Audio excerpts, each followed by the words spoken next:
Many adventurers who have stared in the face of death have described the third man factor as divine intervention, while others dismiss the notion, saying it's just an overstressed mind. But time and time again, the experience has occurred with mountaineers, divers, and even those who survived 9/11. We caught up with author John Geiger, who wrote the book The Third Man Factor, and he explains how scientific research combined with unusual adventures explains the phenomenon known as the third man factor. John, I started thinking about your book, The Third Man Factor, when we came across the story of Jupi Angatulek, the 17-year-old kid out floating on Hudson's Bay, 40 kilometers out, 3 days. He tells his mother he experienced a presence with him. He calls it the presence of God. What do you think of that? Well, it sounds very much like the phenomenon that I've been investigating for the last 6 years, which is, I call it the third man factor. Other people call it guardian angel. Other people have other ways of describing it. But it is a sense that when you're in a very perilous situation, really a life and death struggle, that you're joined by an unseen presence. There's a very benevolent being that joins you and helps you to overcome the terrors that you're confronted with. John's research into the third man factor is award-winning and been translated in languages all over the world. So you've been called a forensic discoverer on this issue of the third man. What have you concluded that the third man is? Well, it's clearly incredible power. It's an ability that people access during some of the most horrific experiences of their lives that enables them to overcome the obstacles they're facing. So, people in the world, when Ron DeFrancesco in the World Trade Center, who was above the impact zone in the South Tower, above the flames, above the burning jet fuel, above all the debris that obstructed people's ability to get out.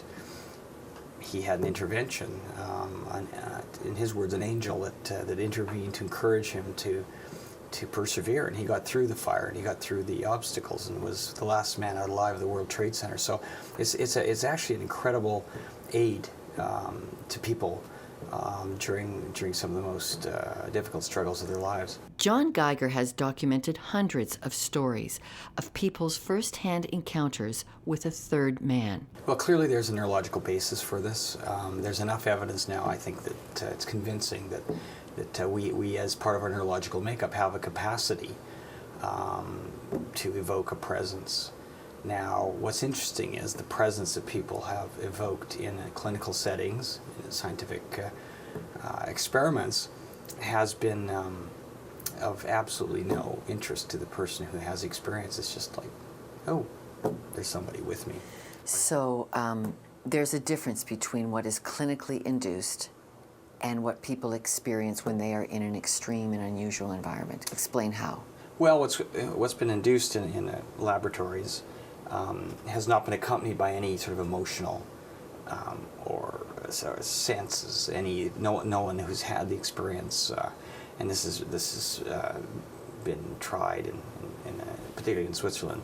People who've had these experiences feel that this was a very benevolent being. It was a companion, a friend, who had their interests, their best interests at heart. Now, whether they interpreted that as a religious experience, as some did, or just as some mental power that they were able to access, is another question.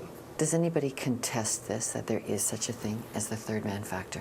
What's striking for me is, and I think it's a testament to the success of the book, nobody now has raised any question about whether or not people experience a presence, whether this phenomenon occurs. I had expected people to say, wait a minute, I don't believe you. I don't believe that people do experience an unseen being who aids them in these struggles. In fact, no one raises that as an issue, as an objection. The question now is whether or not this experience that I call third man factor, or third man experience, is a religious experience, or whether it is something that our bodies organically have been designed, perhaps through some evolutionary process, to give us sort of an upper hand in these situations. So that's the question that remains. And that's a question really that I can't answer. I can't prove or disprove, a spiritual or divine origin for this. All I can say is that it happens. Man vs. Wild is one of the most popular adventure reality shows on television. When Listen Up returns, we'll hear from the show's big star and his biggest struggles.